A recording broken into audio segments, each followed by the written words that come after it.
ating sitaw. Yan. Andun na naman yung anak kong makulit. Naglalaro na naman. Update po sa sitaw. Waiting din po natutubo yung sili at saka kamatis ko po. Gawa ng sobrang boring. Yan, nagtatanim. Kesa naman mangapit bahay ako. Tatanim na lang ako dito. Magtatanim ka mamaya? Mama? May mga kangkong. May mga kangkong.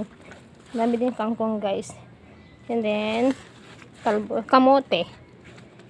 Yun, may bunga din na din ulit yung talong guys. Kahit araw-araw. Prito, yun din favorite kasi ng panganay ko. Ayan, free. Meron dito. At ito, malaki. Pag ito na tatanim ko ulit. Ayan, update. Nalinis ko na din pala yan guys. Tapos pag uwi ng asawa ko nagagalit kasi pagod na daw ako.